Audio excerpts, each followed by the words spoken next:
What's going on, Raider Nation? Welcome back to the Silver and Black Lounge. I'm your host, Raider Ben, and we got another packed show for you tonight.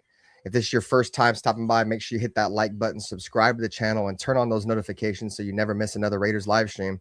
If you're enjoying the show, share it out with your fellow Raider fans, and let's get this chat rolling. Tonight, we're talking Las Vegas Raiders training camp. Veterans have officially reported. Football is back, and we're breaking down everything you need to know as camp is underway. We'll react to Klint Kubiak's press conference, discuss the biggest storylines heading into camp, and we'll do a couple rounds of start bench cut where you guys can all get involved. So buckle up, Raider Nation, because football season is officially here. Shout out to the members. You feel me? Before we get into football, I want to take a moment to thank every single one of the members of the Silver and Black Lounge because of your incredible support. We've officially reached 45 members.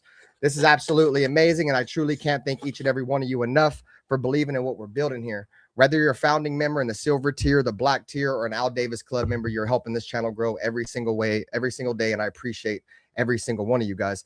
Now it's time to chase our next milestone. Our next goal is 60 members. Once we hit that mark, we'll continue expanding our giveaways and bring you even more exclusive members-only content. And here's the biggest announcement. If we can maintain at least 20 active members every single month from now to the start of the 2027 NFL season, we're giving away Raider game tickets, man. In LA, Raiders versus Chargers. Link up with the Silver and Black Lounge, the podcast, all of the boys. That's right. This isn't just about hitting number one this time. It's about building a strong community that shows up every month after month. If we accomplish that goal together, one of our members is going to get the tickets. If you're enjoying the content but haven't joined yet, now is the perfect time to become a member, because now until August 31st, you can join for as low as 99 cents. You'll unlock exclusive live streams, custom emojis, behind the scenes content, community posts, and automatic entry into our monthly giveaways based on your membership tier. To all 45 members, thank you so much for helping build the Silver and Black Lounge, one of the fastest growing communities on Raider Nation. Everybody's name is on my board, so it's the green screen's kind of, but I got everybody's name on a board, man. So shouts to all you guys. And then I just want to give a huge shout out, man. And we have, life is there's some things that are bigger than football, right? Life included, So I know a lot of people have been asking about All Eyes on G. I heard back from All Eyes on G. All Eyes on G. I'm not going to get too much into it. He's okay. He had an operation. And without saying too much, All Eyes on G will be back with us soon. But he left for a health emergency, health scare, and he'll be back with us soon. Also, shout out to Dirty, man. Dirty's at the hospital right now with one of his brothers that's not doing well. So keep all of them in your prayers, man. With that being said, let's get into some football talk, guys. Hit the like button, subscribe. Welcome to the Silver and Black Lounge.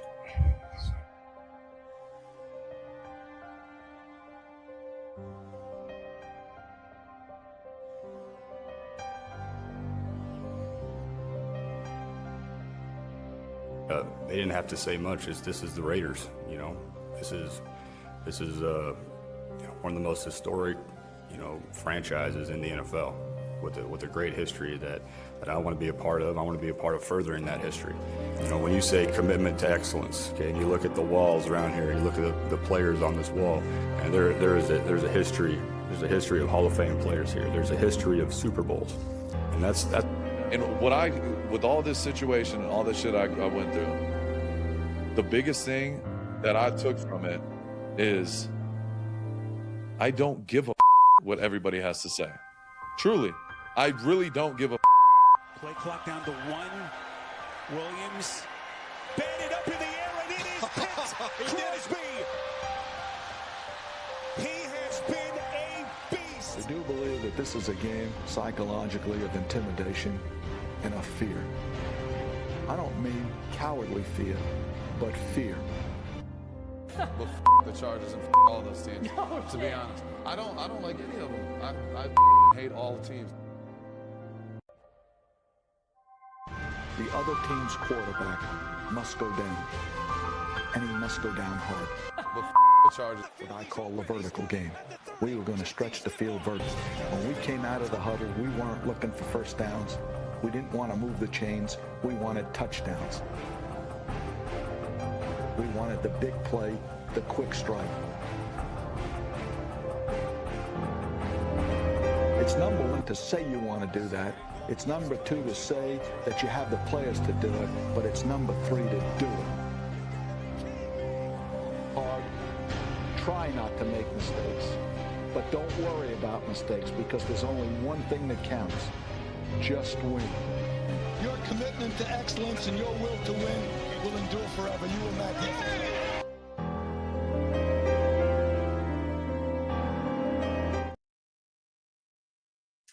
Yo, what's going on, Raider Nation? What up with you, Nutty Raider Nate, man? Saludos, bro. Hey, you see we had the Tom Brady slapping that jank?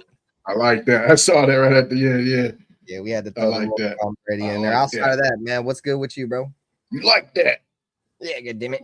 Yeah. That was, you know, we good. We good. Can't complain. Like I say, bro, every day above ground's always a blessing, my friend. Hell yeah.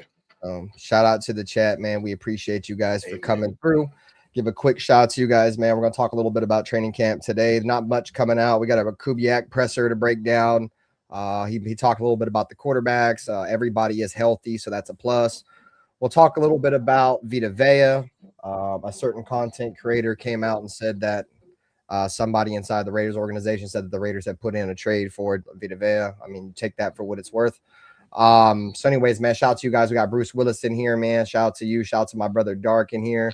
Raider Dangerfield. Saludos to you guys, man. I appreciate you guys for pulling up. We got JT in here. JT, always a pleasure, my friend. Hopefully you're doing well. We got Raider Ryan in here, bro. Shout out to Raider Ryan. We appreciate you for coming by the stream.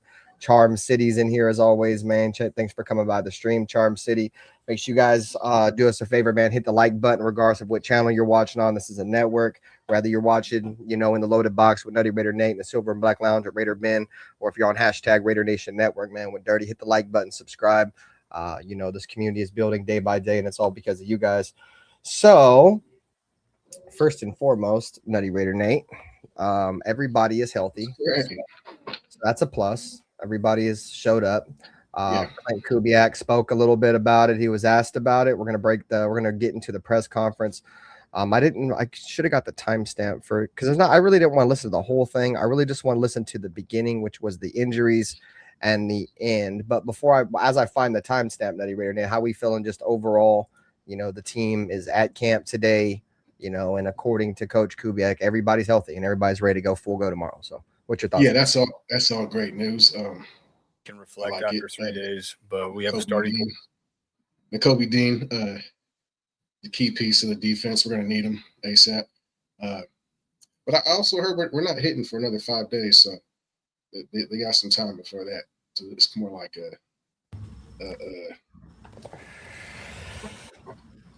conditioning, if anything. Right now, they're just doing their formations and stuff like that, getting the playbook down, getting their timing, footsteps down, and all that. But in 5 days from tomorrow, I believe I think the pads come out. So I think next Monday, if my math is correct, something like that. Yeah, sometime next week. Yeah. But yeah, that's what I'm really looking forward to. But it's good we have football back regardless. But all my attention lately has been, and I'm sure we'll talk about it, is our boy from over there in Tampa Bay. So fuck it. Let's just start it with that. That's really the hottest thing that's going on right now. I mean, we're gonna talk about the Raiders all night. Let's talk about the potential of Vita Vea. You can speak on it, bro. I told motherfuckers in the chat last night that you was the first motherfucker even bringing that shit up, bro. My boy, I was like, when we were over there talking about Justin Jefferson, Vita Vea, Nutty Raider Nate's like, well, what's the asking price for Vita Vea?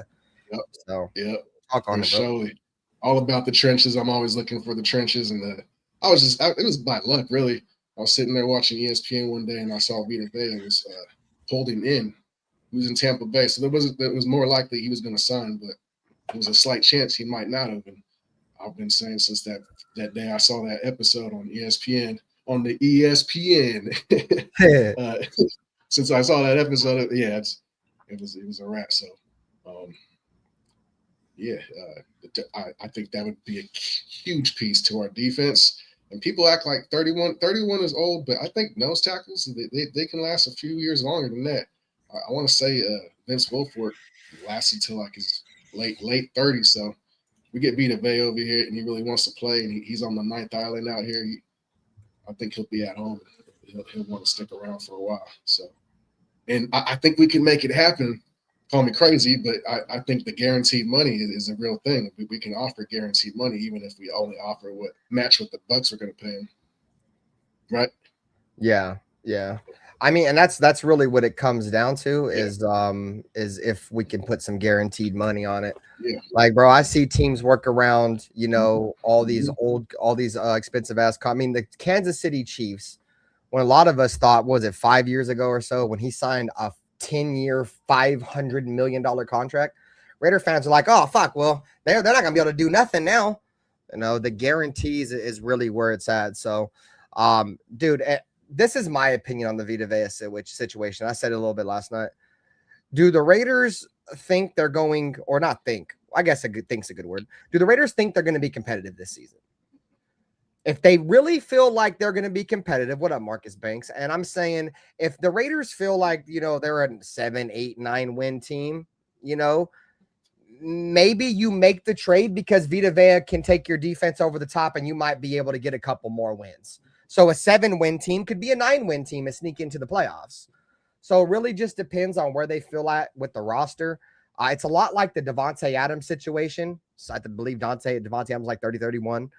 And we brought him in and we kind of figured the Raiders wanted to win right now. You feel me? Like there was really no real future plan. I mean, we had Derek. That was really the only future plan at the time. But the point I'm making is it just depends on where the Raiders feel like they're at. I mean, if they feel like Vita Vea will get them over the hump, yes. But if the Raiders only feel like they're a 4 or 5 win team, I don't think you do it, because 6 or 7 wins, you're not going to make the playoffs and you're going to get a worse draft pick and you're giving away draft picks up top of it. So it really just depends on how they feel about where they're at. Yeah.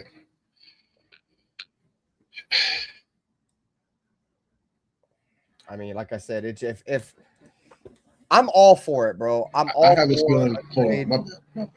I have a feeling What that up, Pete? this is one of those Ndamukong Suh situations where he's just using this as leverage. Raider Pete just said that too, right when I highlighted the comment. Yeah, I have a feeling I feel the same shit. Yeah. I mean, players do that to the Raiders all the time, bro. They always come in and use the Raiders to get some kind of leverage. And to answer your question about Vince Wilfork was 44 years. Oh, no. It says he's 44 years old now. Bro, I said, what age did he fucking retire? Stupid son of a bitch. He lasted a while. He No, lasted I think he was almost 40, bro. Yeah, he was close to that. He was late 30s for surely. He was, and he was playing good. I think he won a Super Bowl his last game. I'm pretty sure he went out on top. So it just says he fucking retired on August 9th at 2017. Oh, it still don't even say how old he was. Whatever. I know he was in his late 30s though, bro. For surely in his late 30s. Don't spend too much time on that. What up, Cool Cav? What up, Money Mike? I don't think Vince Wilfork at the end of his career, he retired, I think was the end of the Texans being shitty, because he played for the Texans before he retired.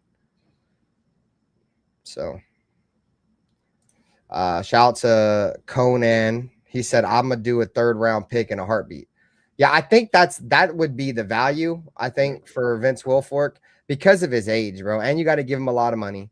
You feel me? Like 2nd round pick, I think, is a little bit too high of an asking price for a player of his age with the contract you're going to have to give him.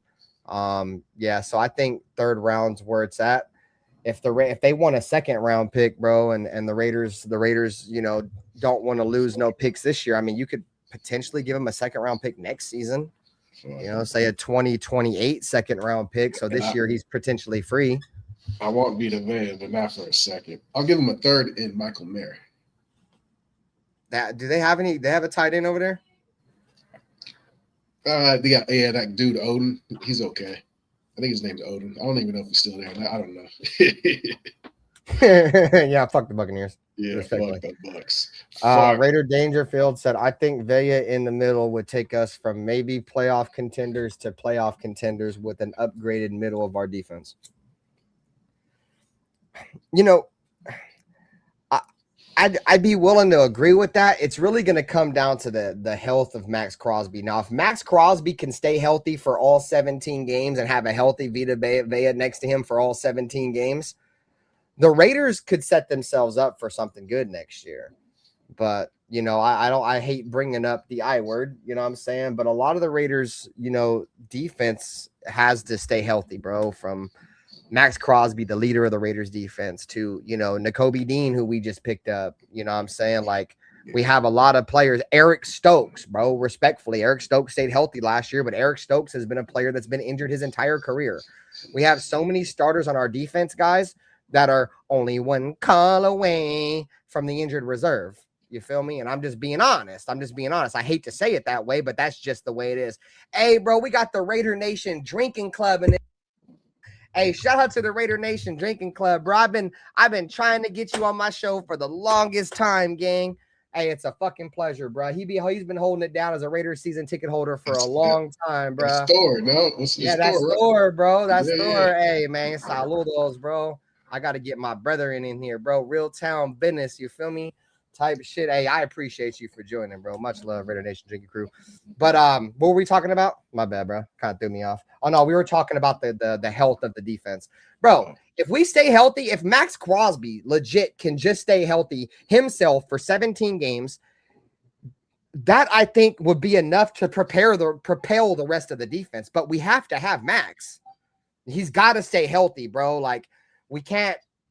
But see, a lot of it is too, though, Nate, is I think he's going to stay healthy this year is because the defense ain't going to have to be on the field all year. You know what I'm saying? Last year, bro, is the defense was on the field the majority of the game, dude. What up with you, Junior Jacobo? You feel me? Shout out to my mans. Shout out to Raider Paul.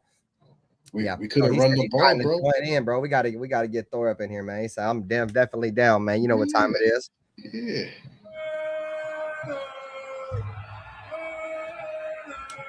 Yes, sir. Shout out to Thor, man. Appreciate you for joining the stream. But anyways, man, so what's your thoughts? I mean, what's your thoughts on the defense, bro? We got a lot to prove. New play caller on the defensive side, new defensive coordinator. And it's like overall, I guess, Rob Leonard is my question mark. We'll see how he adjusts and how his players adjust to him. The second guy with the ones. All right, let me share the Klint Kubiak presser real quick, and then we're just gonna screw through it real quick so I can find, because he does talk about the health of the players. So let's just fucking play it, bro. Let's just fucking play it. We'll chill. We ain't got shit going on anyway. Fucking play it. Right, Shout out to the Raiders, man. Klint Kubiak. You're captain, man. You're captain, man, of the ship. This is the captain of the ship. Damn it. And he's about to steer the Raiders back to the silver and black seas and get us off that damn sandbar we've been stuck in. You damn it. Bitch. I just got putting together your training camp plan specifically for Mendoza.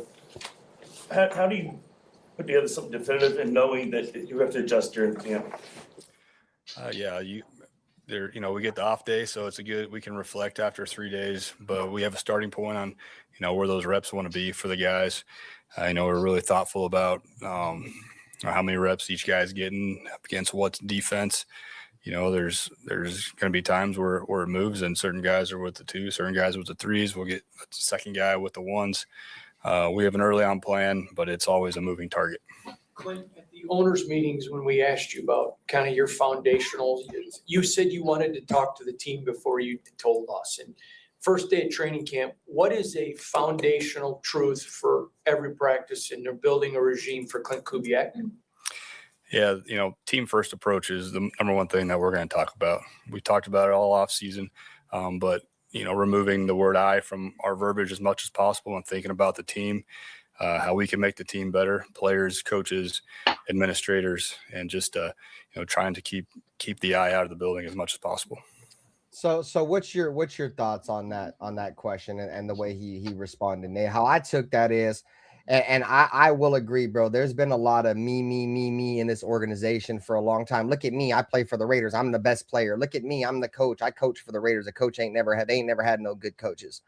I like that he's getting away from, I feel like that's bad for your locker room. But what you think, bro? Yeah, no, definitely. That's how you build the real team camaraderie. That you all go in one direction.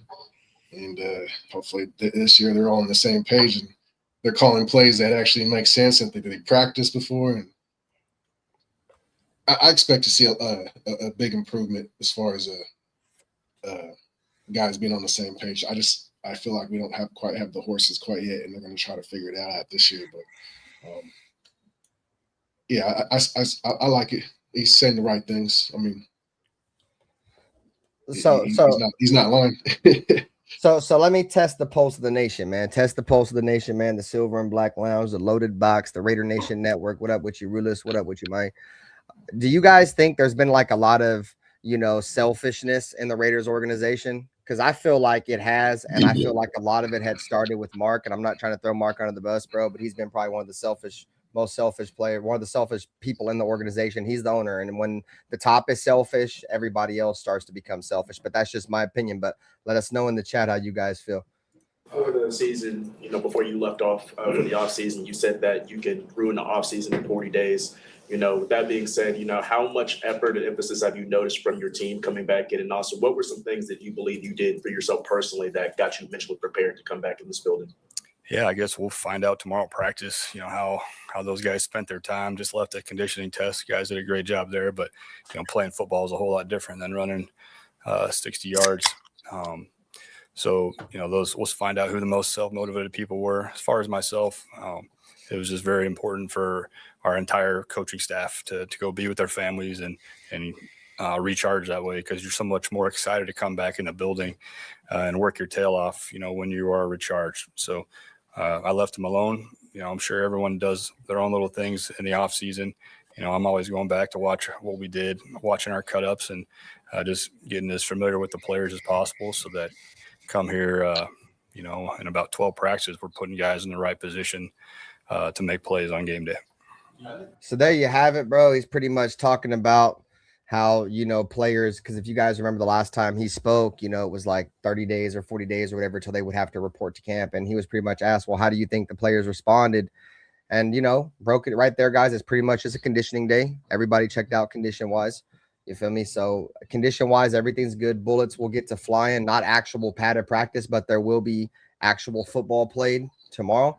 And there's 12 practices. For any of you guys that didn't know, there's going to be 12 practices throughout training camp. And I'm pretty sure that includes the preseason as well. And those are padded practices. So he'll be asked more about that.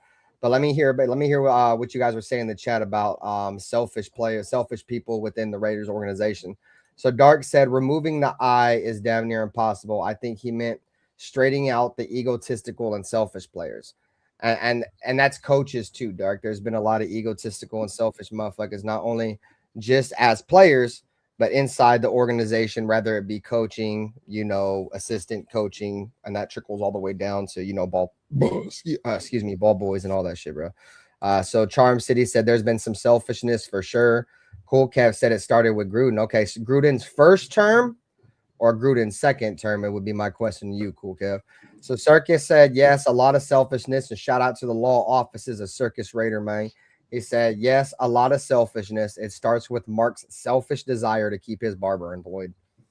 And, once again, Circus comes through and he's got, the hottest comments, when he joins the stream and knocks the ball out the park. Shout out to Circus, man. Love you, bro. Hopefully you're doing well. And no, you're right, bro. You're definitely right, bro. So shout out to Circus for coming through. Dark said he got that $5 bowl haircut. Boy, if he's paying $5 for that, boy, he getting ripped, gang. $5 for that's even excessive. Shout out to Jacobo. He said selfishness and egos are a motherfucker. Poisons the team. Yeah, bro. Poisons the team, poisons the locker room, poisons the organization, bro. And the Raiders have been dealing with that for a long time. You know what I'm saying? One thing I will say is we got to see how all this shit pans out, bro. But I know for a fact Fernando Mendoza and Klint Kubiak can definitely talk a slick game. You feel me? These motherfuckers like Benther. They could probably talk a cat off a fish wagon. You feel me? So shout out to Klint Kubiak, man. We just got to hope that, all this shit comes through and we actually make this shit happen, man. Shout out to the 20 people across all streams. If you haven't already, man, hit the like button. We're 16 likes on my stream, or 16 people with 13 likes, bro. Let's get the streams up to 15 likes. Can you move get the goals up, man? I appreciate you guys, man. I need your guys' likes to help promote the channel. All channels, make sure you guys are shout out and you guys are subscribed to Nutty Raider Nate shit as well, and Dirties. All right, so Cool Kev said both teams been because he got traded, or both terms. Okay, I mean, yeah, he's a selfish motherfucker, bro. The only reason why I fuck with John Gruden, Cool Kev, and you know this, bro, is because I became a Raider fan like at the end of John Gruden. You feel me? And I kind of seen him, bring the Raiders back from really nothing and build a Super Bowl team. And then I seen him get traded and then come back again during my life and, build another, no Super Bowl team, but he built a pretty good team that was going to compete with the league with Derek Carr and Henry Ruggs. So he did it twice. And I've seen many other coaches come in that didn't even deserve a shot and just completely ruin years of my life, like just wasting years off of my life. Not just my life, your guys' life, bro. You know what I'm saying? We're bringing all these other coaches. Like people, we tend to forget as fans, bro. Like every time we fire a bad coach, not only does it set the Raiders back 3 years, but it's wasting years of our life, dude. Like years of our life are just falling off waiting for this shit, bro. So anyways, let's continue with the Klint Kubiak. How did the team come back as far as health wise? Is everyone good to go? Here's the question I wanted right here. I think that's Q Myers, bro. I think that's the question I was looking for. How did the team come back as far as health wise? Is everyone good to go for tomorrow's practice? We are. Everyone's going to be practicing tomorrow. Yep. What is the plan along those lines? I guess what is the plan for Jamad McCoy in training? Okay, let's get over that one too. Yeah, the plan is to get him reps early, see how he responds, in his recovery. It is a moving target with him. He's a guy that's worked extremely hard and has been dedicated to the program that we've put in front of him. But Jamad hasn't played football in a year, and we're aware of that. But he's ready to go practice tomorrow, and we're also going to be really smart with him and develop him the right way. So there you have it, guys. From Klint Kubiak.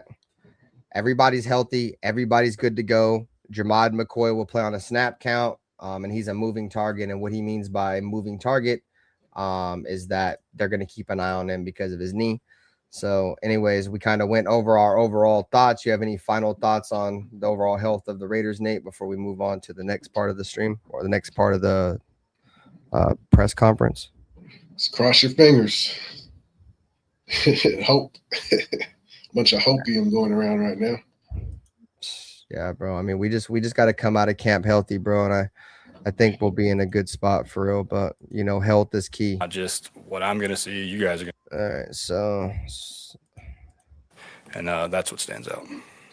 You've told us a couple of times leading up to this that your preference. Okay, here it is. I just want to make sure I had the right timestamp. All right, guys. So this is the moment that we've all been waiting for. At least I've been waiting for. So Klint Kubiak is asked here, who's the starting quarterback? Who's going to get the reps? And the overall outlook of the quarterback room in terms of who's going to start.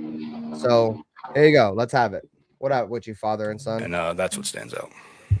You've told us a couple of times leading up to this that your preference is to have a rookie watch a veteran quarterback. But do you categorize that as a competition? Is it Kirk is the starter with the other guys trying to catch him? Like, I guess, how do you categorize that? Yeah.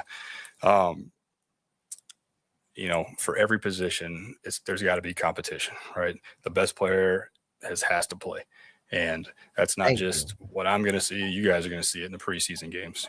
We as coaches, we're going to see who's the best guard is, okay, best quarterback across the board. There's battles everywhere on the roster. So it's important for me to be fair to the players is to put the best player out there. When we go out to practice tomorrow, Kirk Cousins is the starting quarterback. He's the guy. And he's going to get a ton of reps. And he deserves them because he's played really good football. But I want Fernando and I want Aiden to push him. So there you have it, man. Kirk Cousins will be the starting quarterback for the Raiders for practice. That's a great question because I've been asking you guys as a fan base, as a community as a whole, what's your overall thoughts on what the Raiders will do? And the overall thought process of Raider fans is that Kirk Cousins is going to start, which he's going to for practice. But I love how he reiterated the fact that everybody is going to have to compete because as much as, he wants Kirk Cousins to start and he wants Fernando Mendoza to learn, Mendoza's going to get a ton of reps. He mentioned preseason. He just mentioned it there. You're going to see in the preseason. You're going to see in practice. Pretty much just confirmed and reaffirmed what I've been telling all of you guys, bro. This team is about competing. Yes, do the Raiders want Kirk Cousins to start? Yeah, but if Fernando Mendoza goes out there or Aiden O'Connell goes out there and they look significantly better than him, he's not your starter. Yep.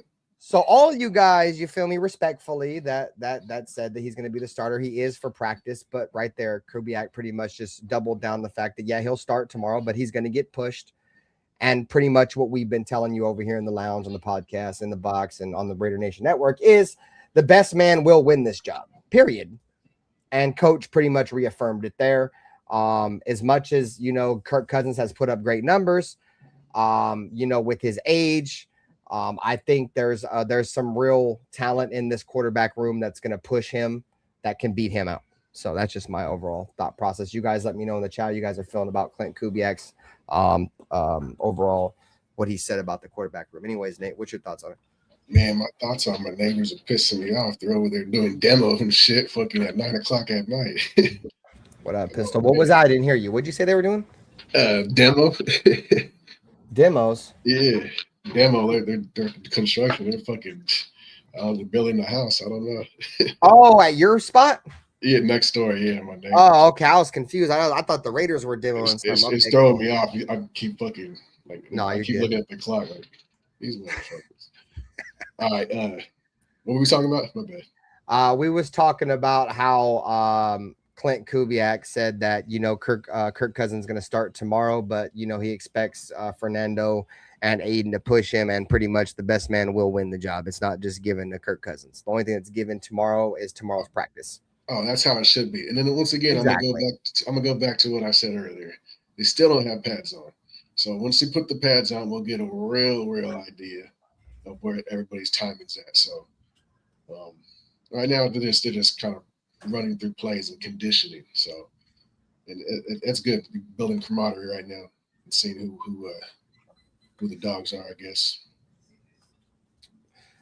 No, but like the key is, bro, is as much as you know, hype Kirk Cousins had coming over, people will have to put a lot of things into perspective, bro. Like, he's an older quarterback, right? Was he 34 or some shit like that? Yeah. He just had an Achilles injury 2 years ago, bro, or a year and a half ago. Like, that's a bad injury to have it in your 30s, bro, especially mid 30s. You know what I'm saying? Like, that's a bad one to have. He's coming behind an offensive line. Oh, he said 37. Oh yeah. See, he's coming behind an offensive line he was a statue. I don't think they're going to be terrible, but I don't think they're going to be good enough to hold up for a 37-year-old quarterback. I mean, bro, we're talking about hungry young fucking hyenas behind him, bro. Like, I feel like if you drafted Fernando Mendoza at number 1 overall, bro, he's coming for that job, bro. Like, as much as motherfuckers might be like, oh, well, Kirk Cousins is going to get the start because they don't like to start rookies. They want to watch the rookie. Why they want to let the rookie watch? Nah, bro, I don't think that's it, bro. And I think they're starting to understand that, bro. Like, I think overall you have to understand the investment that comes in with, you feel me, drafting a quarterback number 1 overall. Like, that's a heavy investment. You can't just let that shit sit on the bench, especially if it's outperforming this overpaid ass, bro. We learned that mistake from goddamn Gardner Minshew and Jimmy Garoppolo, bro. Like, these dudes and Jimmy and fucking and Geno Smith, bro. We didn't want to play Aiden because these motherfuckers was making more money than him, bro. Like, bro, so now we're gonna be like, oh, we're not gonna play Fernando because Kirk Cousins makes more money. Man, fuck that. That's something that's got to get broke, bro. If this kid is better than the veteran, the kid has to play. The kid has to play, bro. There's no fucking questions asked, bro. It doesn't matter, bro. Unfortunately, if he earns it, it's no doubt in my mind. And then that's going to be more of I agree, a split the locker room kind of thing too, because the players kind of have a say too. So if the players feel like Kirk Cousins ain't it, and they got more emotion with Fernando, the players will let it be known as well. So. Let me grab my vaporizer. Yeah, bro. I mean, the players are going to want the best. The players are going to want the best guy out, the guy in the field that gives them the best opportunity to win. Yeah, I'll say that to say this though, because I did some of the press conferences. I listened to Linderbaum. I'm trying to get a feel for how he's going to be and how he's playing and how he's just answering questions and this and that. So he might have just been talking someone's ear off. But at some point, they asked him about something about the quarterback play, and he kept bringing up Cousins. Like, he didn't not once in the interview he brought up Fernando, and interview or whoever it was. I gotta step to my car and grab my vaporizer. Nate, hold it down. I'll be right back. Yeah, was asking him about Fernando specifically, and he just kind of referred to him as the rookie, and he still never said his name. So it was just kind of like, I feel like he wants to make it work with Kirk Cousins. So this kind of thing could split the locker room. So I'll be interested in how the players respond and with playing with each different unit. So, but I'm all about it. I don't think that you. I think that you try to sit Fernando out as long as you can, but if there's no question, there's no doubt about it, he's got to play. He's got to play. And if Kirk Cousins is back there, immobile, can't move around, busted ACL, fucking Achilles, he was a statue last year. He won his last 4 games with Atlanta, but I watched those 4 games, and he didn't really move around a lot. He got rid of the ball to Kyle Pitts real quick, and he handed the ball off a lot of outs to Bijan Robinson, and I mean he had some weapons over there, and their O-line was, I'd say, a few notches better than ours. By a few notches, I mean a lot. So they got some good pieces, and they've had some camaraderie over there for a while. Yeah, but may the best man win. At the end of the day, I just want the Raiders to win. So.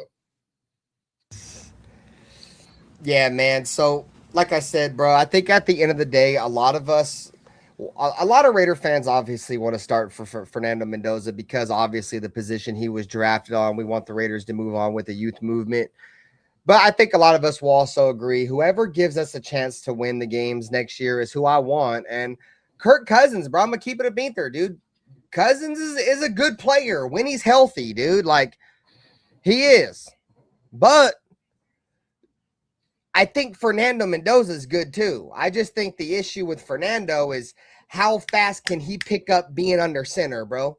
The sooner he picks that up, the sooner he's going to be the starting quarterbacks, bro. Because that's the only issue, dude. Like, Fernando Mendoza is a smart kid. He knows how to read defenses post-snap and pre-snap and post-snap. You know what I'm saying? He can pretty much make every throw on the football field. People are worried about, him throwing across the middle. Bro, Kubiak's going to make everything easy for the kid, bro. His thing, I think the biggest concern is that it's protecting the ball, bro. Like, Mendoza, if he starts week 1 and the offense is still, or the offensive line is kind of shaky, they're not going to want him under center behind a shaky offensive line already, bro, to where he's already uncomfortable turning his head to the defense and having to go play action. But your offensive line is shaky, bro. He turns his head and he's crushed already, dude. We're talking about a kid's confidence that's going to get crushed. You know what I'm saying? So that's the thing. You know what I'm saying? And shout out to Thor. He said the Chargers are going to charge her. Fuck them ain't shit. Hey, bro, that part, gang. Hey, bro, I wish the goddamn Chargers would charge her against the Raiders when I'm in LA, God damn it. Yeah. Every time I go to LA, the Chargers want to beat our ass. God damn it. This the year, though. Bro. Bitches. This the year, bro. We gonna get them in LA, I think, this year, bro. This is, bro. But hey, we're starting 2-0 this year. Fuck that. Bro, the Chargers lost Jesse Minter and they replaced him with like some fucking D1 fucking defensive coordinator, bro. So I feel like their defense, regardless of Tuilupu or fucking Derwin James or Khalil Mack, bro, their defense I think is going to be ass, bro. I think they're going to get shit on defensively. I think their offense has the potential to get better because Mike McDaniel's a great play caller, bro. He's one of the best in the league. Obviously, it didn't work out for a head coach in Miami, but he kind of got dealt the short end of the stick by giving Tua, which, it is what it is, how you feel about Tua. But the point I'm trying to make is, bro, I think their defense is going to take a step back, but their offense, I think, will probably be a little bit better. It really just depends on, how Mike McDaniel's scheme fits with Justin Herbert. So Tua's a good quarterback. He's got other issues. It's not that he. What up with you, Richard Line? I see you on Twitch. It's not that he's a bad quarterback. He's scrappy. I like him. It's none of that. It's that he's left-handed, Nate. Yeah. And it's hard, bro. Like, that's why we've only seen maybe a handful or less left-handed quarterbacks that have gone all the way and won a Super Bowl. Like there's been some solid left-handed quarterbacks. Michael Vick's one of them, you know what I'm saying? But I'm talking about overall some of the greatest quarterbacks of all time. You got like Steve Young up there. Like who else was a left-handed quarterback? The point I'm trying to make is when you go and get a left-handed quarterback, right? Their entire offensive line flip-flops because now a quarterback's blind spot, the way he turns his back to the defense is different.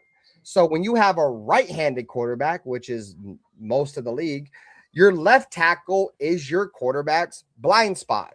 You know what I'm saying? But if you're a left-handed quarterback, now we're flip-flopped and your right tackle becomes your left tackle. So it requires a whole new roster redevelopment, bro, trying to get a left-handed quarterback. That's just my opinion, bro, because teams don't draft for left-handed quarterbacks. That's the reason why I don't even know why left-handed quarterbacks even get drafted so high, bro.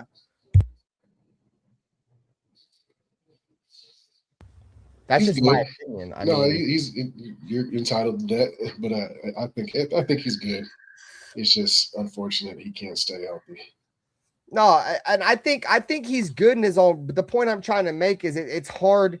To build a team around him. Yeah, you know, it's not that he's a bad quarterback. He's a solid quarterback. His problem is he gets hurt a lot, bro. He gets smashed. Yep. They smash his dumb ass. Respectfully, bro. Much love to it, but they be smashing him, bro. And of course he's gonna get hurt.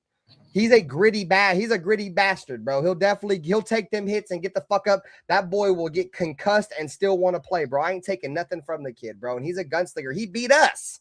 You know what I'm saying?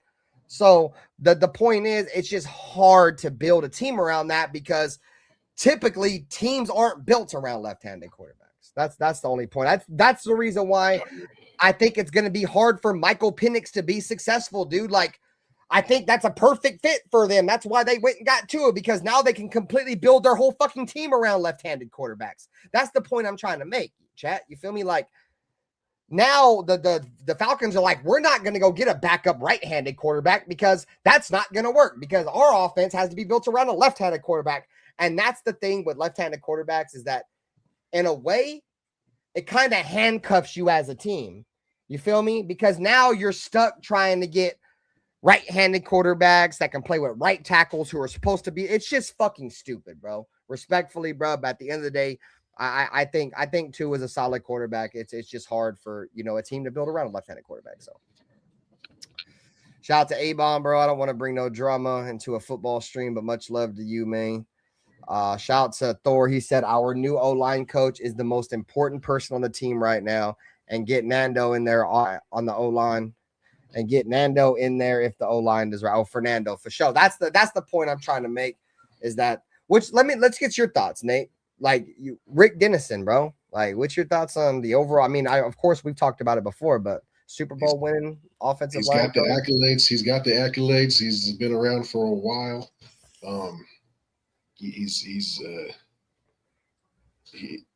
I just worry about his age. I think for me, it's just, is he going to last a full season? The silver and black, you age a little quicker wearing that silver and black too. So we saw how Pete Carroll aged very quickly right in front of our eyes, and so hopefully we can squeeze the last juice out of him and at least just get the base of this offensive line going, because we've struggled for a while, I feel like. And just in general in offense, yeah. I mean, ever since John Gruden blew up the offensive line, I feel like. But hey, shout out to you, Thor, bro. Thanks for coming by the stream, bro. I think I got you on IG. I'm gonna hit you up, bro, and get you on the show, man. You feel me? Shout out to all my Oakland Raiders. You feel me? Thor, old school OG Oakland Raiders season ticket holder, bro, holding it down for the town for a long time. You feel me? And yeah, man, shout out to everybody, bro. All my LA fans, all my Vegas fans, bro. But yeah, Thor, I'm gonna tap in, gang. You feel me? And tonight was a big night, bro. I've been trying to get Thor on the show for a minute.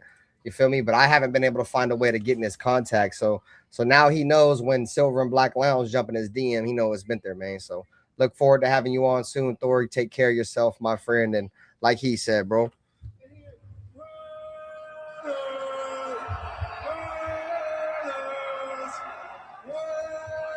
Take it easy, bro. So he got Stabler. Stabler was a lefty? Yeah, that's right. Nice. And you know what's crazy? I got goddamn Stabler's jersey on right now, good damn it.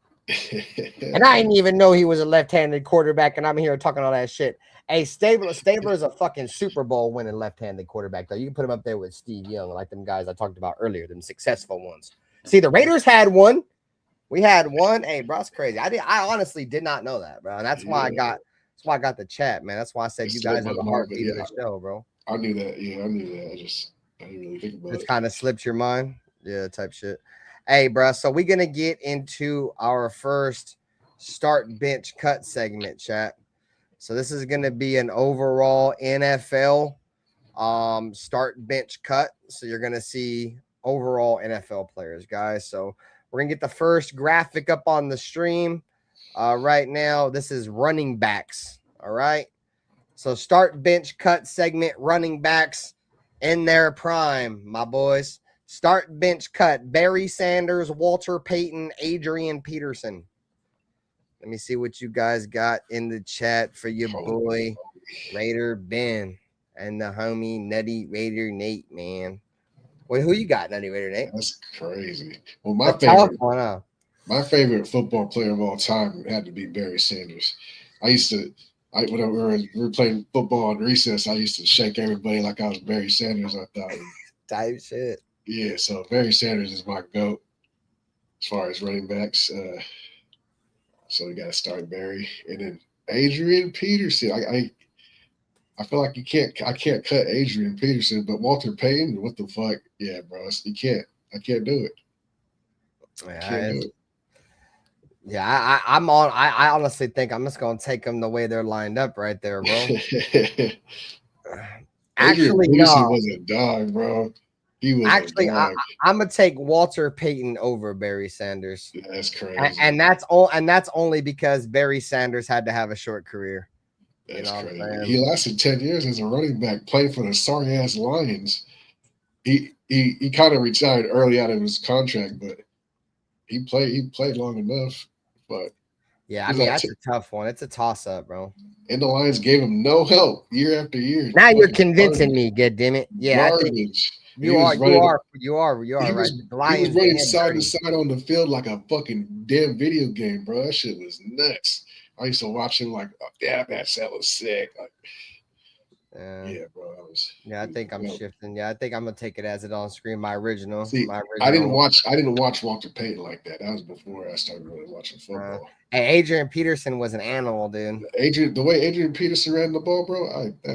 Bro, you remember the year after Adrian Peterson had surgery, bro? He played against the Raiders and damn near rushed for like 200 yards. Yeah. Like the year after he blew his knee out. That season, he got like 2,000, over 2,000, I think. Something crazy. Yeah, man. Let me know in the chat. So Walter Payton, I hear a lot of stories about him. I hear he kind of got screwed over in that Super Bowl. They ended up handing the ball off to the refrigerator, and he wanted a touchdown for the Super Bowl. And they fucked him over. That was his touchdown. They gave it to the refrigerator. Perry. Refrigerator Perry, man. Defensive tackle. Hey, he was an animal in his own right, though. Refrigerator Perry. Yeah. Man. He was like what J.J. Pegues and Taka Hemingway like dreamed to be. You know what I'm saying? Defensive tackles that are dominant, that can take the handoffs and score touchdowns. He was a man. So Dark said he got Sanders starting. Charm City said he's got Barry Sanders. He's gonna bench Walter Payton. He's cutting AP pretty much as on the screen right now. Raider Paul said Barry's the GOAT. Charm City said my punk ass father's favorite player was Barry Sanders. You know what I'm saying? Shout out to James Furpo. He said all three was the shit. No, they was balling. But I agree with kind of what Nate said too. I definitely didn't get to see Walter Payton play. I've seen highlights and shit. You feel me? But like it was before my time. But he does have the Walter Payton Man of the Year award for a reason, bro. Like he was crazy. You know what I'm saying? In his own right. But yeah, I'm going with start bench cut. I'm going with pretty much how it is on screen. So shout out to the chat, man. Appreciate you guys for tapping in. As always, man, you guys know what time it is. All right, Nutty Raider Nate. So let me ask you this question. The Raiders brought in Miles Sanders for a workout, do you like the fit with Miles Sanders if it works out? Oh, definitely. If he's got anything left in the tank, I definitely think it's a good idea to kick the tires on a veteran running back.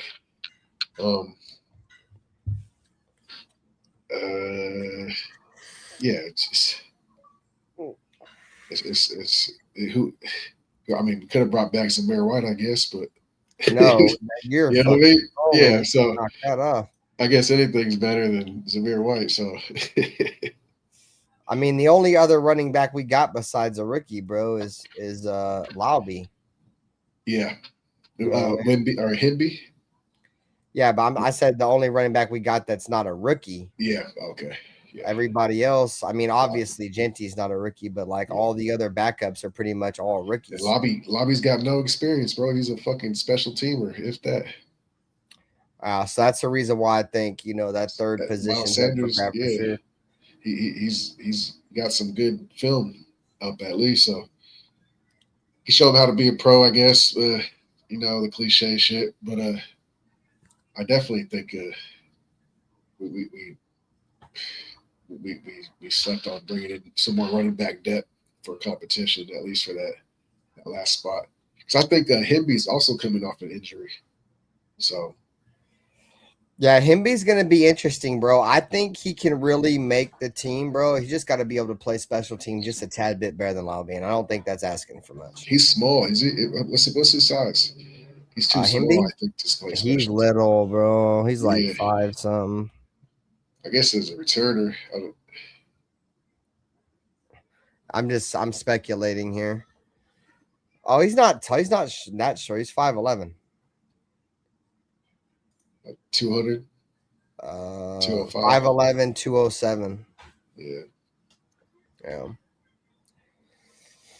Shout to Rulis has Walter Payton as the starting back here on your graphic chat. So let me bring the graphic back. Overall consensus, though, Peterson got to go. Huh? Yeah, it seems like Peterson's definitely the odd man out, and that's crazy, bro. That's how good that running back group is right there, bro. It's like we got to cut Adrian Peterson. See, out of respect, I cut Walter Payton because I didn't experience that. I experienced Adrian Peterson. He was fucking an animal. Yeah, see, yeah, that's a good point too. Yeah, for sure. So yeah, Roman Himby, they got him actually on the Raiders website listed at 6 foot even 210. So I think Dylan Lauby may be smaller than that if I'm not mistaken, bro. I think he's smaller than him. We'll look at it right now. Dylan Lauby's height. Dylan Lauby's 5'9". Oh yeah, so Himby's gonna have a real shot. Yeah, 5'9", 204. He just looks big because he's big for being 5'9". He's a strong bastard. He definitely gets in the weight room with fucking Deuce Gruden. So yeah, so you got Himby 6 foot, 220, somewhere around there, 210, something like that. You got Dylan Lauby, who's 5'9", 204. So I feel like there's going to be some real competition there with Himby, and like I like Lauby, bro. He's a feel good story, bro. I didn't really like how some Raider fans were saying he was going to be the fucking next Christian McCaffrey. I wasn't fucking with none of that. He's the next Christian McCaffrey, man. Respectfully, that shit's a terrible take, bro. That's fucking terrible. And then they give him the number though. That made me mad. Like you didn't have to do that. You could have gave him like a fucking scrub number. You gave him the fucking Christian McCaffrey number just to rub it in our faces. Like yeah, right. I didn't even think about that. He does wear Christian McCaffrey's number too. Strip him for his number. Yeah. Circus Race, I'm picking cocaine because you got to be a hell of a drug to cut any of those guys. Yeah, shit's crazy. This Charm City said Zamir is cleaning up the parking lots at Walmart. I remember when a lot of Raider fans were calling him Zeus. What up, Rafa? What up with you, bro? It's crazy, bro. And I don't mean to like feel like I don't want nobody to feel like I'm attacking you or not, bro. But a lot of Raider fans, they attacked me, dog, after one preseason game, bro. When I said that Zamir White has the worst vision I've seen out of any running back that's ever wore a Raider jersey. I said that after the first game, and there's a lot of people that can attest to that, bro. And I was like, bro, you guys, and shout out to Paper Hound TV, bro. A lot of people were calling me crazy, bro. A lot of people are, and bro, it's crazy, dog. This motherfucker ain't even in the league no more, bro.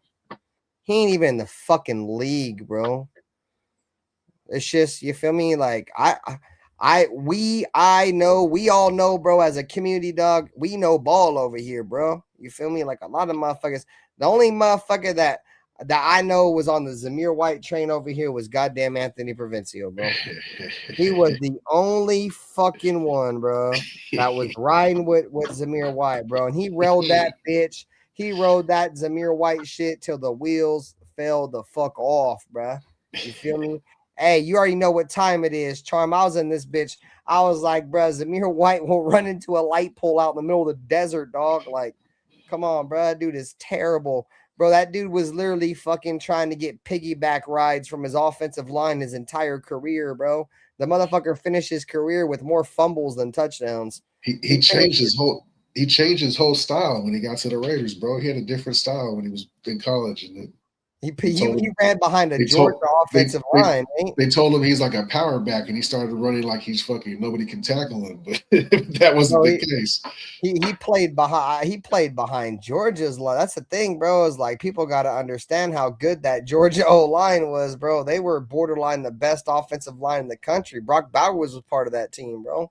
He was running behind that bitch. I saw more finesse in his game with Georgia. I feel like he was more scatty kind of. When he got to the Raiders, he turned into like a fake ass power back. That wasn't his game though. But we try to bulk him up and try to make him into a power back. It's some Raider shit. Maybe. Let me back off a little bit. Maybe. It's crazy, bro. Let's see. Bro, so I got a tap in from Zamir White, chat. You feel me? He just tapped in behind backstage right now. We got Zamir White, right? He's like, hey, Benther, everything's good, bro. I just want to tap into the stream. You feel me? So shout out to Zamir White, bro. He back, bro. We about to bring him up. You guys ready? Let's bring up Zamir White, man. SpongeBob SquarePants. Zamir White, everybody. He's tapping in.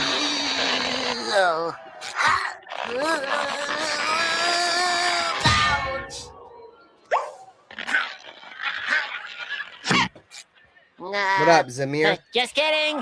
Just kidding. That SpongeBob's funnier than yours on Zamir White, appreciate you. What up? This is it. They're all gonna find out I'm a fake.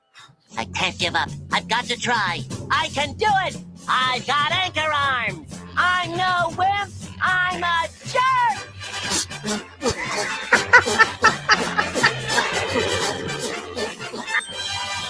There's Zamir White on game day, and then here's when he gets tackled.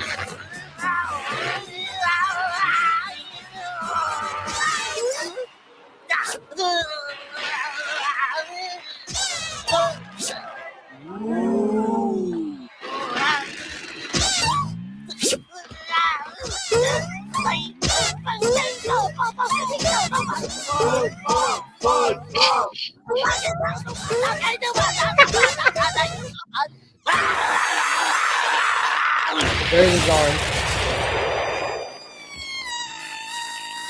Bro, tell me I'm bullshitting, bro. Tell me I'm bullshitting with that analogy, bro. That analogy is on key. That's exactly what that motherfucker was, bro. That motherfucker was all muscle for nothing. Game day pull up. He was like SpongeBob trying to lift anchor. God damn it. That motherfucker, bro, you would sneeze on him and he would fall to the ground, dude. Like, bro, where the fuck are you can't even hold. Or maybe he was so big he couldn't even he didn't have no balance. I don't know what it was. Somebody said in my chat, bro, it's more of he ain't got no balance. He ran with his head down, bro. He wasn't even looking half the time.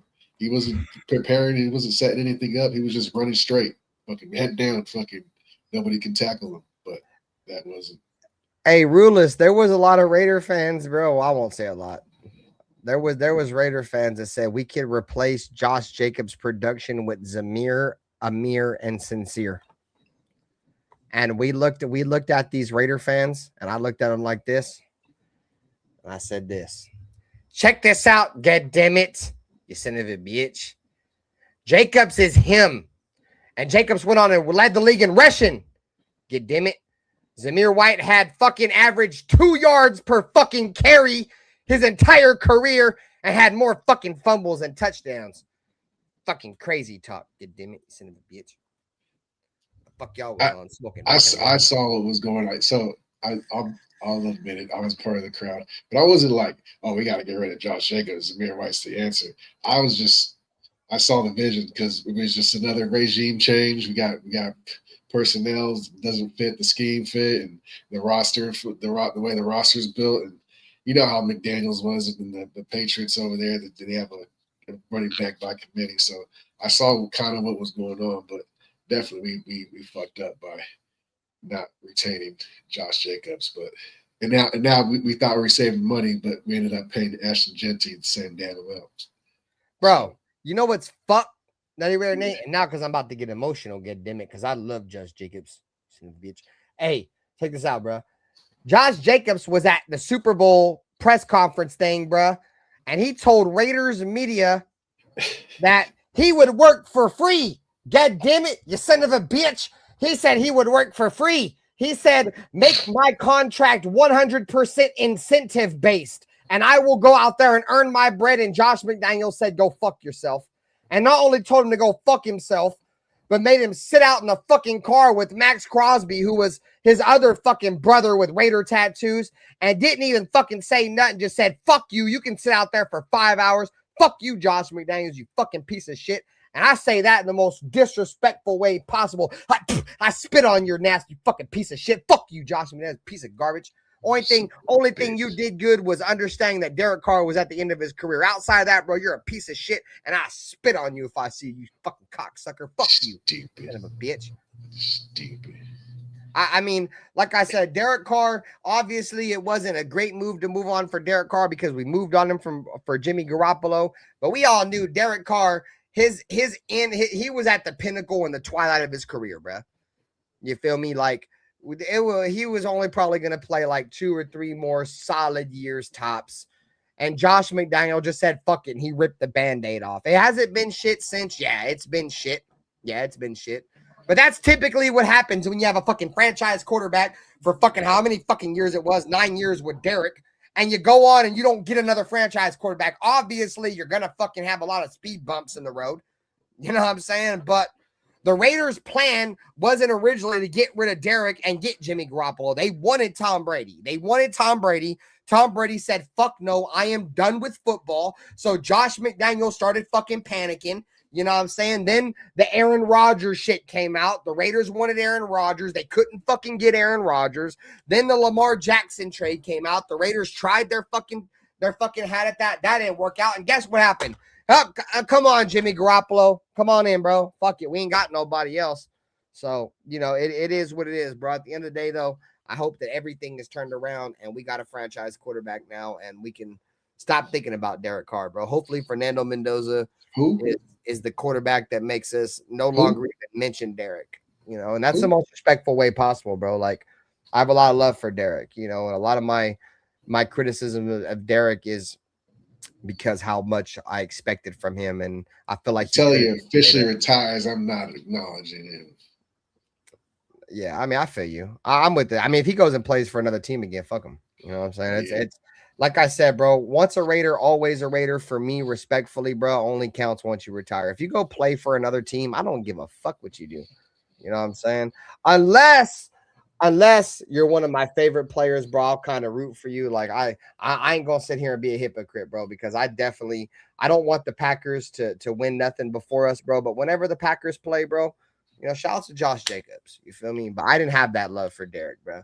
You feel me? I honestly didn't, but I have that kind of love for Jacobs. But Jacobs was one of my favorite players. I thought we did him dirty. I felt like that with Charles Woodson. Derek Carr. I started hating watching him, dog. When Charles Woodson was in the Super Bowl, I was like, okay, I can go for the Packers. Bro, I was watching the Saints, dude, just hoping they would lose every game, dude.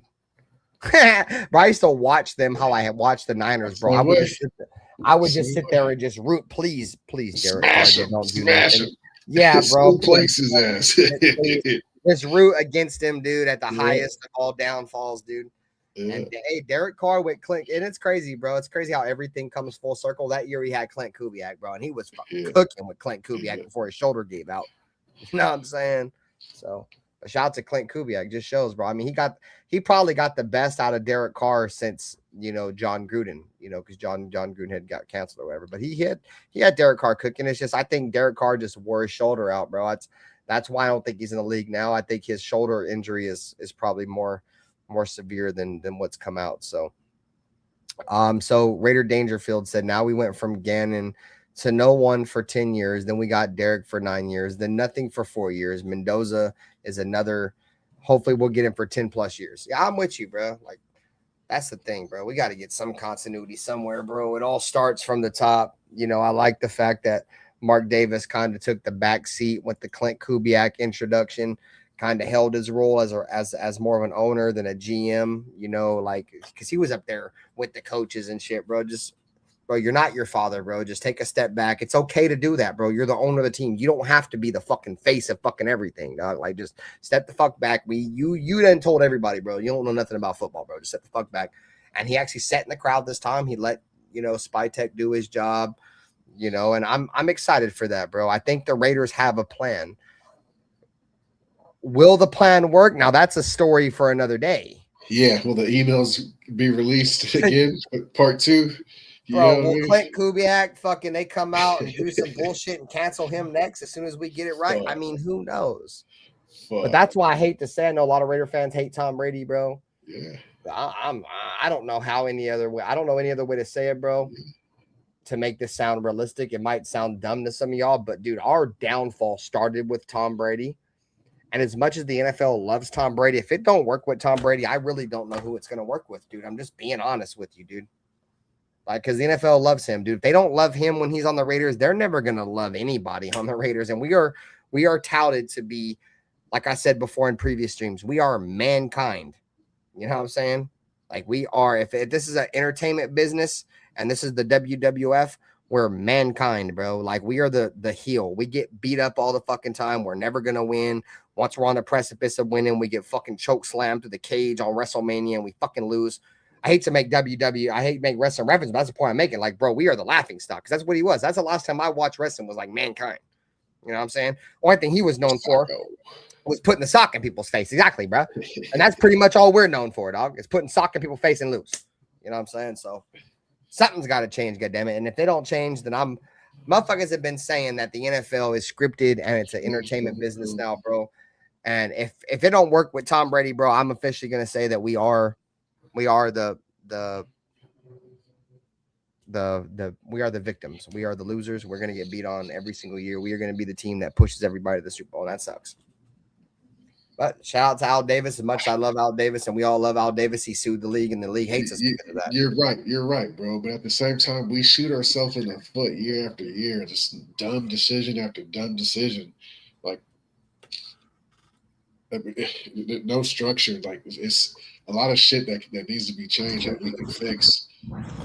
That's been wrong for so long, including leadership, like from the top down for sure. But we've been a sloppy organization, bro. It's just we kind of just go around on the old times and the old timers and the old good old days. But that's 4 years ago now, bro. It's time to shut up. We're going the right way with what's going on right now. I just hope that no outside fucking elements fuck us up like it's known to before. Yeah, like the Raiders in terms of overall aspect of the team, you know, from coach to GM to, you know, we've made a lot of the right decisions. I still question some of Spytek's picks, and that's fine. I mean, you can't, in all honesty, you really can't judge picks until like year 3, and we're only in year. Some of these guys are rookies, and some of these guys are year 2 guys, so that will work itself out. Just in terms of the overall aspect, I haven't been a fan of his draft, but you know, I see a vision, and a vision is something to have hope for, dude. And if there's hope, there's a reason to be a fan. Like, that's the only reason why I have so much excitement. I'm coming on here and chilling with y'all so much, bro, because I'm hopeful. I do believe the Raiders have a chance this year. but my expectations are just tampered. You know, I'm tampering my expectations with you know a thought in the back of my mind that the Raiders could surprise some people this year. I mean, it's possible, bro. But at the same time, we're not that lucky, bro. Like to go from 0 to hero in 1 year, bro, that'll happen for 31 other teams. It won't happen to the Raiders. That's why I say when Al Davis says there's 31 other teams and the Raiders, that could be good and bad. There's 31 other teams when it comes to turning their team around in 1 year, and there's the Raiders. Like, we don't fucking do that. We don't never fucking do that. And I don't think this year is going to be the year we do that. But at the same time, if it happens, bro, I'm going to be fucking head over heels, bro. Like, type shit. We can just get the foundation going. I think that's the main thing this year. Take inventory, get the foundation going, and see who's going to stick around long term. Because I just don't feel like we got the horses this year. As much as I think we could be turned around, this and that. I don't think we have the talent to. It's the depth. It's the depth that concerns me. I think top end, on the top end of the roster, we can compete. But if we lose one piece, dog, like it's not gonna be good. You know what I mean? Like if we lose one linebacker, it's not gonna be good. We lose Eric Stokes, it's not gonna be good because everybody behind Eric Stokes are fucking rookies, dude. That's not gonna be good. You know, we lose Colton Miller. That's not. I mean, obviously, if any team loses players, right? But I'm bringing up the fact a lot of players that have injury history. You know what I'm saying? And our lack of depth at those positions. I feel like, you know, Colton Miller is kind of fucked up. We need to bring in somebody just in case something goes wrong. You know, Nakobe Dean historically has been kind of fucked up. You have the Bird brothers behind him. You know what I'm saying? Like. You know Eric Stokes stayed healthy, but then you got nothing but rookies behind him. So it's just one subtle move. I feel like some teams would be able to overcome it. I don't think we're gonna be able to, bro. Well, we won't be able to. But you know, like I said, that goes for a lot of teams though. You lose your starting corner, you lose your starting middle linebacker, it's tough sledding, but when you're as bad as the Raiders are at drafting in the last 20 years, bro, like it's worse for us, dude. It's really worse for us, dude. Yeah. We have nobody. New system. We pretty much got.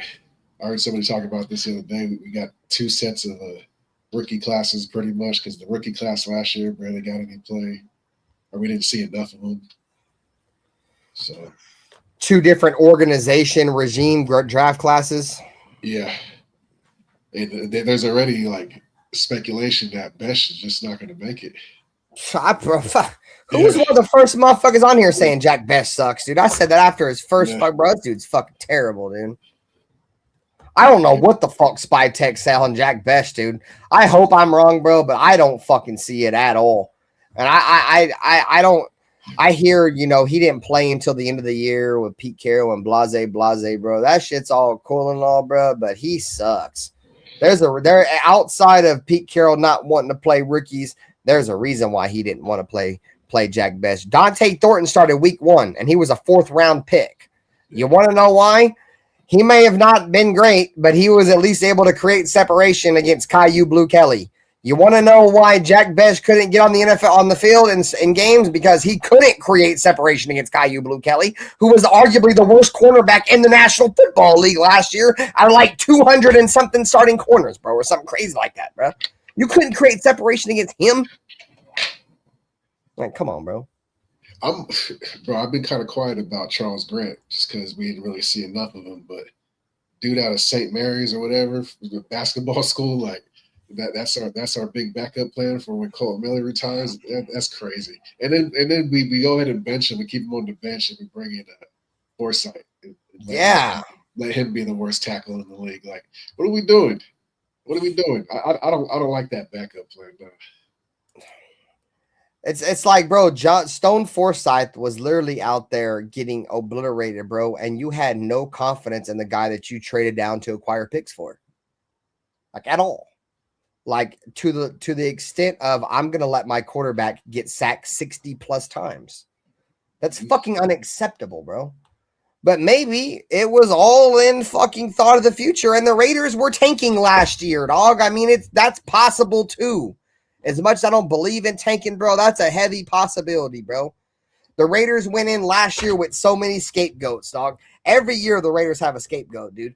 Last year the Raiders went into the season with like 20 scapegoats. Okay, well, Pete Carroll's like 70-something. He probably ain't got it no more. You feel me? Patrick Graham ain't been doing shit on defense since he's got here. You know what I'm saying? Chip Kelly left the league with a sour taste in people's mouth. You know what I'm saying?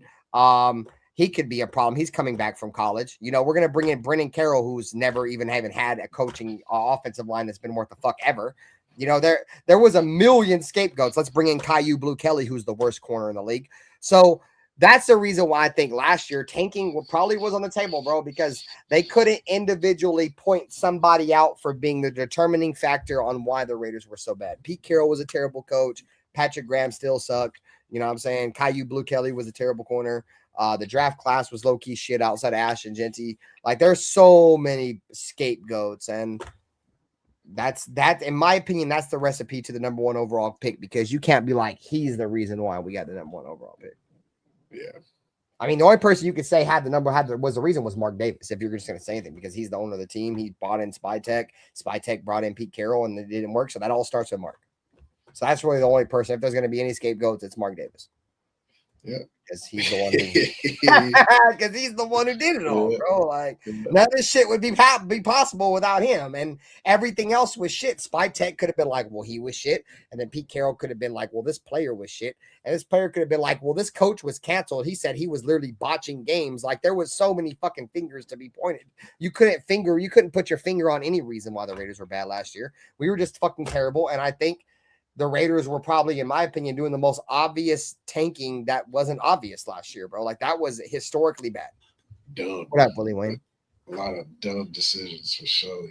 Especially coming off a year where, what up, Jerry? Especially coming off a year, bro, where the Raiders were already a 3-win team. You were already a 3-win team with Antonio Pierce, and you went and got Pete Carroll, who's been a 10-plus win coach since he's come in the league, bro. Like, come on, bro.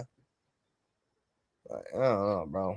That's the reason why I'm kind of kicking it this year, bro, because I'm a little bit concerned. I had a lot of optimism for his last year, bro, and I get what people say, like, bro, how you gonna be optimistic for Pete Carroll but not optimistic for Klint Kubiak? It's just because I have PTSD, bro. Like, at least Pete Carroll, even at 40-something years old, was a Super Bowl winning head coach. He's always coached good defenses, good teams overall. And now I'm putting all my eggs into one basket on a coach that's never even been an NFL head coach before. You know what I'm saying? He's bringing in a first-time defensive coordinator. Like, why? I'm not going to do it to myself again. Like, why would I go all in on fucking dudes with resumes and then it fall out, and then you guys think I'm going to go all in with first time this, first time that? I'm just not going to do it. I mean, it's possible. I mean, it's possible for sure, bro. I'm just not going to do it from my mindset, bro. Because, what up, John Leon? All arrows point to, respectfully, the Raiders not having a great year, and that's fine. We don't have to have a great year as long as there's a vision. And I think there's a vision, and that's fine. But, last year, there was no excuses for us having a bad year, bro. Like, we literally had everything that should have made us a good team, and it didn't work. And that was with a ton of resumes and qualifications and everything. There's no resumes, no qualifications or nothing this year. So take it for what it's worth. I'll go back to how we started the show. If we go get Vita Vea, bro, it changes my whole tone. I'll be running around here fucking cheesy like a motherfucker. Like, we good. He gonna be like how me and Jack Bauer was when we called the Devontae Adams trade. Yeah. That's actually crazy, bro, when you think about all the shit we've gotten right, Nate. Like, we really know ball over here, bro. Yeah. We're just gonna be so much better if we do get Vita Vea. I don't think it's gonna. I'm wishful thinking, but I see it as a leverage card, but it's the biggest. All right, Nutty Ritter Nate, let me ask you this. I'm gonna go grab a beer after I ask you this question, and I'll get your answer when I come back. But you communicate with the chat, bro. That's our biggest fucking need.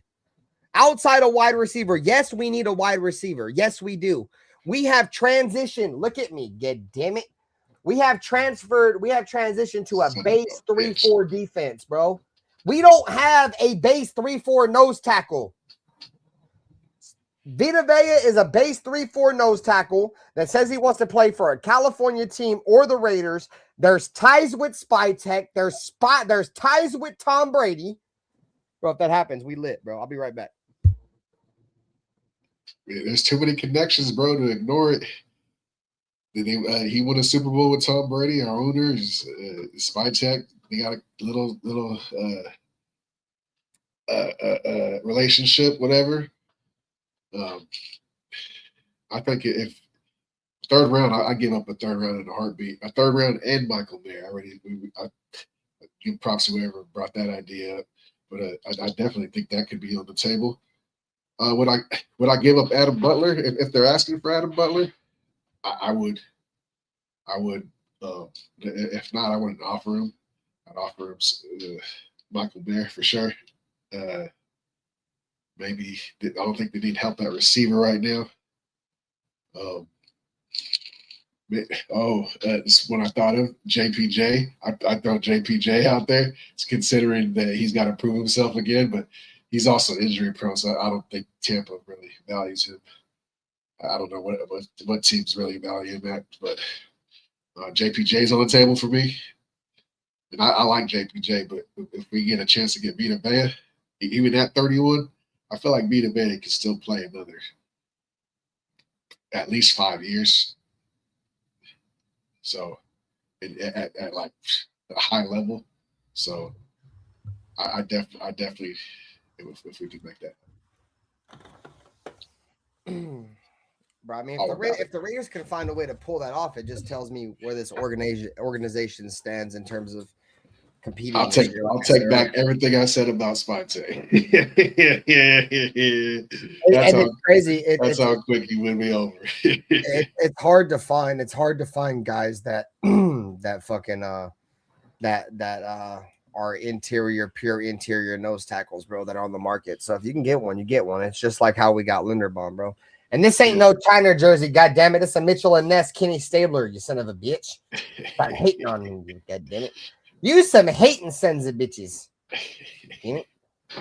That's why motherfuckers can't tell the truth on here, bro. You come on here and tell a motherfucker, hey, bro, I got this stitched jersey from so-so. Ha, look at you. Come up with your own jokes, goddamn it. You son of a bitch. That's the reason why I laugh at myself and make jokes and tell you guys the truth all the time. So then when you try to throw it in my face, it don't fucking work. God damn it. On your 8 Mile. Yeah, I already know how you motherfuckers' brains work. God damn it. I've known you motherfuckers long enough. You think I'm stupid? Hell no, I ain't fucking stupid. God damn it. Bitch. Anyways, outside of that, Nutty Raider Nate, you got anything going on? You got anything you want to talk about? I'm about to go eat, Sam. Oh no, I'm good. It's with an hour and a half. It's good. An hour and a half joint. It's no problem. Shout out to Dirty, my folks. Shout out to Dirty. Shout out to All Eyes on G for sure. Yeah. G, in there, brother. Yeah, I'm good. I'm dealing with this fucking head cold, so my nose is like. I know you sounded kind of stuffy. I thought you were over there chilling with Jerry. Right? No, my kids, bro, they get sick like every fucking couple of months. It's fucking. Yeah, I can relate. My kids go back to school on Thursday. That's just about to come right back into my house again. Yeah. My kid started summer camp, so that was last week. Okay. Yeah, my daughter went to summer camp last year. Yeah. Yeah, shit's tough, bro. Bunch of germs. All right, man. Well, thanks for pulling up, bro. Much love. Yeah. Much love, guys. We appreciate you guys. Not much going on right now. Obviously, like Nate said, in a few days, pads are going to kick on. Tomorrow, we should see at least some clips coming out of practice.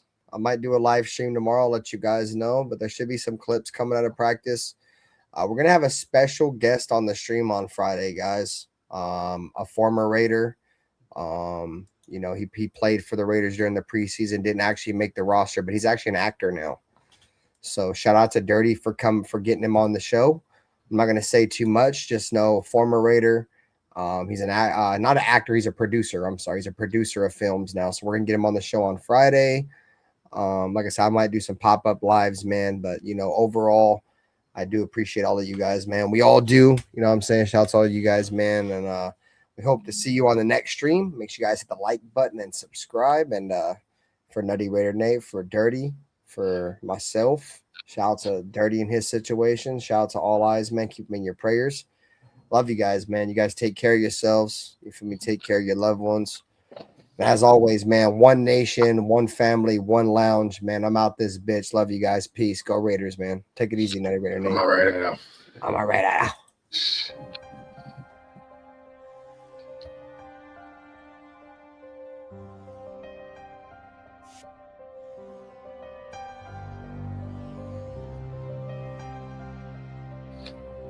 They didn't have to say much. This is the Raiders. This is one of the most historic franchises in the NFL with a great history that I want to be a part of. I want to be a part of furthering that history. When you say commitment to excellence, okay, and you look at the walls around here, you look at the players on this wall, and there's a history. There's a history of Hall of Fame players here. There's a history of Super Bowls, and that's. And with all this situation and all this shit I went through, the biggest thing that I took from it is I don't give a what everybody has to say. Truly, I really don't give a. Play clock down to 1. Williams batted up in the air, and it is Klint Kubiak. He has been a beast. We do believe that this is a game psychologically of intimidation and of fear. I don't mean cowardly fear, but fear. Well, the Chargers and all those teams. To be honest, I don't like any of them. I hate all teams. The other team's quarterback must go down, and he must go down hard. The Chargers. What I call the vertical game. We were going to stretch the field vertically. When we came out of the huddle, we weren't looking for first downs. We didn't want to move the chains. We wanted touchdowns. We wanted the big play, the quick strike. It's number one to say you want to do that.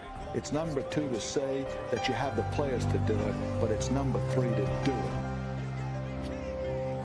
Hard. Try not to make mistakes, but don't worry about mistakes because there's only one thing that counts. Just win. Your commitment to excellence and your will to win will endure forever. You will not get